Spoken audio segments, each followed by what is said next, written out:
नमस्कार दोस्तों, ocean network में आपका स्वागत है। राहुल गांधी को भारतीय जनता पार्टी का स्टार प्रचारक क्यों बताया जाता है, क्यों कहा जाता है? और कई बार सोशल मीडिया मंचों पर भी और दबी जबान से मुस्कुरा कर के भारतीय जनता पार्टी के भी कुछ नेता इस बात को हंसी मजाक में ही सही लेकिन कह जाते हैं कि राहुल गांधी तो हमारी मदद ही करते हैं जब चुनाव प्रचार के लिए बाहर निकलते हैं यानी अलग-अलग राज्यों में जाते हैं या प्रेस कॉन्फ्रेंस वगैरह करते हैं। कुछ उदाहरण भी वो देते हैं।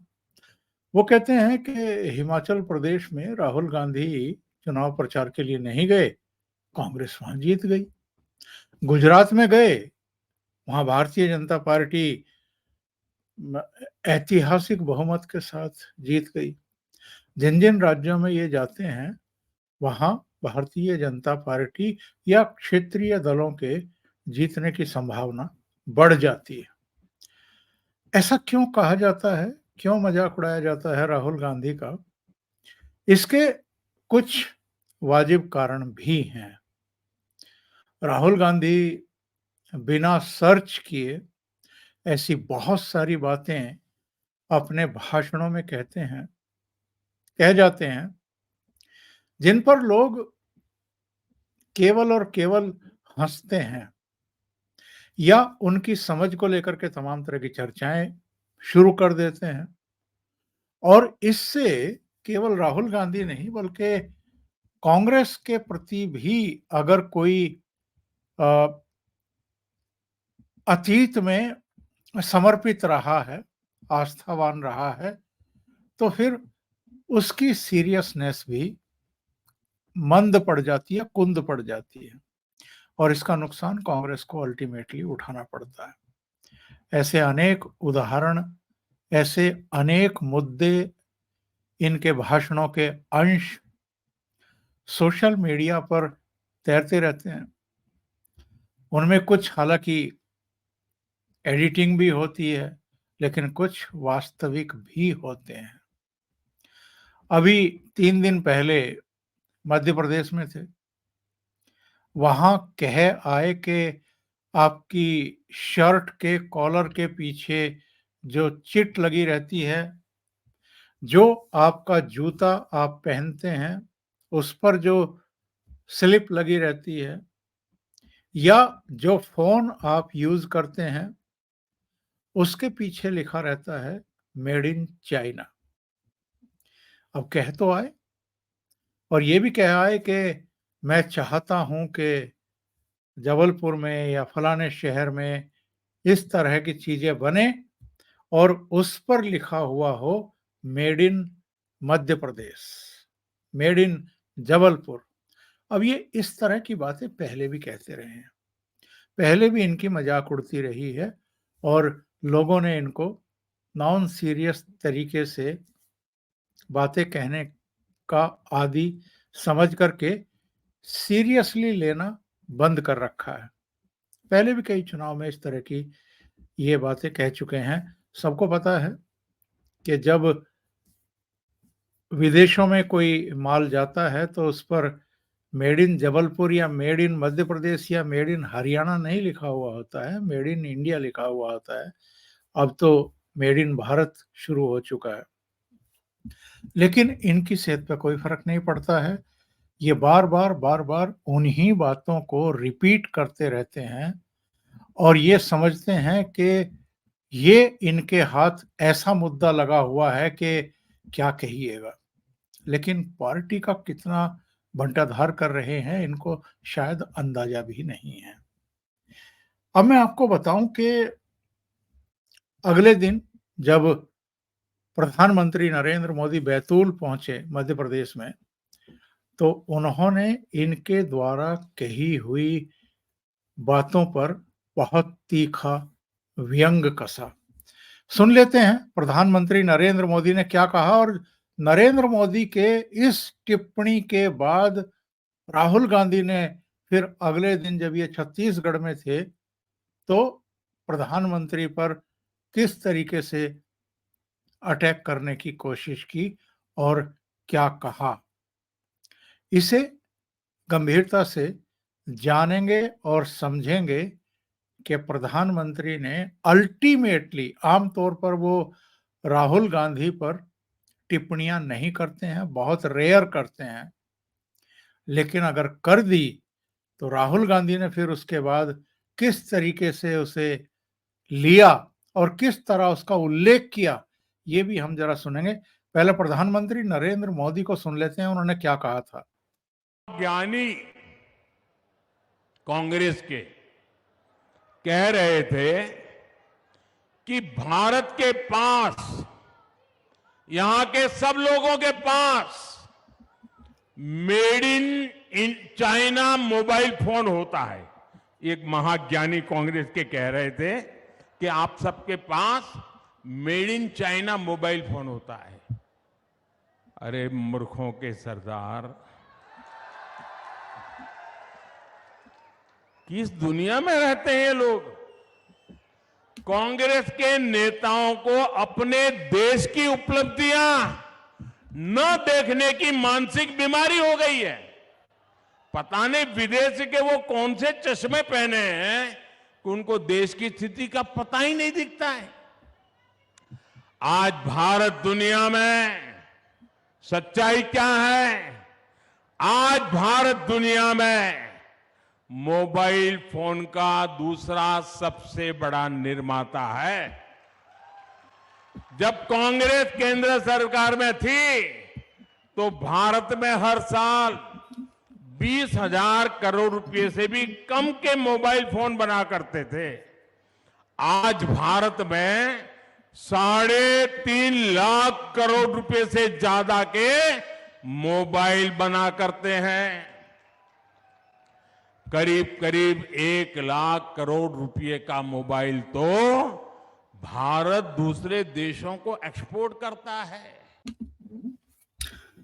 प्रधानमंत्री नरेंद्र मोदी भारत में जो इस समय मेक इन इंडिया के तहत तमाम महत्वपूर्ण चीजों के उत्पाद हो रहे हैं और निर्यात होने शुरू हो चुके हैं, उनके बारे में जानकारी दे रहे थे और इनकी जो अज्ञानता है उसका पब्लिक के सामने खुलासा कर रहे थे कि ये एक राष्ट्रीय पार्टी के 2014 में भी और 2019 में भी प्रधानमंत्री पद के उम्मीदवार थे, दावेदार थे। पार्टी ने इनको आगे किया था कि ये हमारा प्रधानमंत्री होगा। और ये तो आप जानते ही हैं कि देश की जनता ने 2014 में कितनी सीटें दी थी कांग्रेस को और 2019 में कितनी सीटों पर समेट दिया था। 44 और 52 सीटों पर दोनों बार क्रम से समेट दिया था।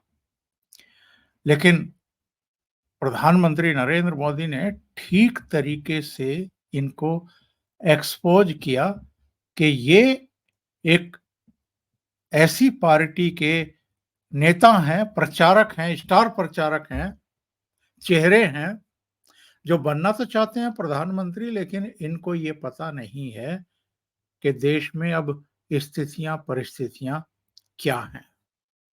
मैं आपको जो G20 के शेरपा बनाए गए थे, अमिताभ कांत, उनका एक स्टेटमेंट दिखाता हूं जो उन्होंने राहुल गांधी के बयान के बाद दिया कि साहब made in China he shirt पहनते हैं, मेड इन चाइना ही जूते पहनते हैं, made in China he mobile phone का यूज करते हैं।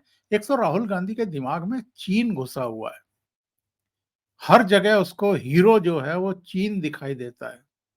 जैसा वामपंथियों के हीरो चीन और रसिया रहे हैं, वैसे ही राहुल गांधी ने भी चीन की प्रशस्ति करना जैसे अपना प्रथम कर्तव्य मान लिया है। 2008 में जब ये सोनिया गांधी मनमोहन सिंह के साथ गए थे और शी जिनपिंग के साथ खड़े होकर के जो समझौते पर हस्ताक्षर किया था, मुझे लगता है कि उसके प्रति कुछ ज्यादा ही प्रतिबद्ध है कांग्रेस और राहुल गांधी का परिवार, इसलिए चीन की प्रशस्ति करते रहते हैं। लेकिन नरेंद्र मोदी ने तो इनको घेर लिया एक तरीके से। मैं नरेंद्र मोदी की इस टिप्पणी पर राहुल गांधी ने क्या कहा है, पहले वो सुनवाता हूं और उसके बाद अमिताभ कांत ने जो जानकारी दी है वो उस पर भी हम एक नजर डालेंगे। आइए सुनते हैं।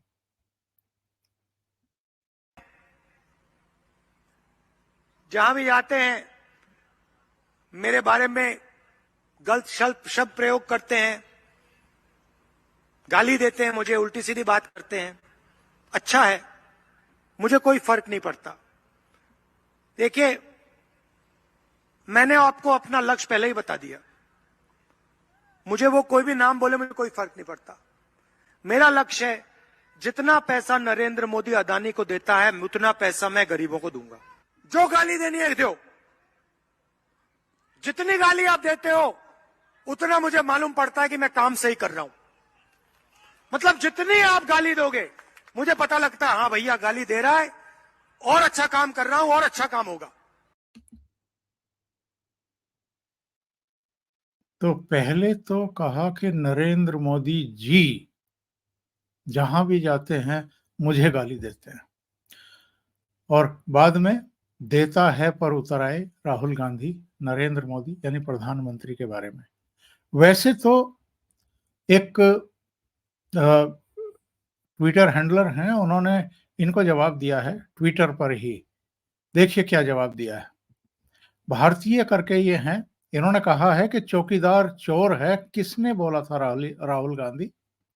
2002 में कांग्रेस केवल मोदी को गालियां ही देती आई है। 2002 से कभी मौत का सौदागर, नीच, चाय वाला, जहरीला सांप, सारे मोदी कम्युनिटी चोर हैं, गंदी नाली का कीड़ा, भस्मासुर, हिटलर और न जाने क्या क्या। तो ये इनको एक आईना दिखाने वाला। मैं आपसे चर्चा कर रहा था अमिताभ कांत के बयान का। देखिए उन्होंने क्या कहा है। उन्होंने ये कहा है कि आज देश में बिकने वाला हर मोबाइल हैंडसेट भारत निर्मित है। भारत में तैयार कुल मोबाइलों में से 20% का हम निर्यात कर रहे हैं। और इस खबर में ये कहा गया है कि नीति आयोग के पूर्व सीईओ अमिताभ कांत ने कहा कि इस साल यानी 2023 में भारतीय बाजार में बिकने वाले लगभग 100% मोबाइल मेड इन इंडिया थे। पिछले साल यह आंकड़ा 98% था, मतलब जो इस बार बढ़कर के 100% हो गया। कांत का ये बयान ऐसे समय आया है जब प्रधानमंत्री नरेंद्र मोदी और कांग्रेस नेता राहुल गांधी के बीच मोबाइल निर्माण को लेकर के सियासी वार पलटवार हुआ है। भारत के G20 के शेरपा अमिताभ कांत ने मंगलवार को यहां G20 दिल्ली शिखर सम्मेलन समावेशी विकास पर आयोजित सम्मेलन को संबोधित किया। बाद में उन्होंने सोशल मीडिया पर जारी पोस्ट में कहा कि 2014 में भारत की लगभग 81% मोबाइल हैंडसेट की मांग चीनी आयात से पूरी होती थी, लेकिन आज हालात पूरी तरीके से बदल गए हैं। दुनिया का सबसे बड़ा मोबाइल फोन निर्माता देश है चीन, भारत दूसरे नंबर का है। और उन्होंने ये भी कहा कि 2014 से 2022 के दौरान भारत में 2 अरब से अधिक मोबाइल हैंडसेट का निर्माण हुआ। उन्होंने ये भी कहा कि 2023 में भारत में मोबाइल हैंडसेट निर्माण का आंकड़ा 27 करोड़ को पार कर जाएगा। और अपनी पोस्ट में ये भी कहा कि वर्तमान में भारत में निर्मित होने वाले 20% मोबाइल हैंडसेट का निर्यात किया जाता है। यानी राहुल गांधी को ये पता ही नहीं है कि भारत में क्या क्या निर्माण हो रहा है, और बस उनको जाकर के जनसभाओं में झूठ बोलना होता है और प्रधानमंत्री नरेंद्र मोदी पर अटैक करने होते हैं और घुमा फिरा करके अडानी को बीच में घसीट करके लाना होता है, जिसको लेकर के अब उनकी मजाक उड़नी शुरू हो चुकी है। अभी के लिए इतना ही। बहुत-बहुत धन्यवाद। अगर आपको ये चैनल और इसके कंटेंट पसंद आ रहे हैं तो लाइक करें, कमेंट करें, वीडियो को शेयर भी करें। अभी तक अगर आपने ये चैनल सब्सक्राइब नहीं किया है तो सब्सक्राइब कर लें और साथ में लगे बेल आइकॉन को दबा दें ताकि आगे आने वाले वीडियो और उनके नोटिफिकेशन आप तक पहुंचते रहें। बहुत-बहुत धन्यवाद। नमस्कार।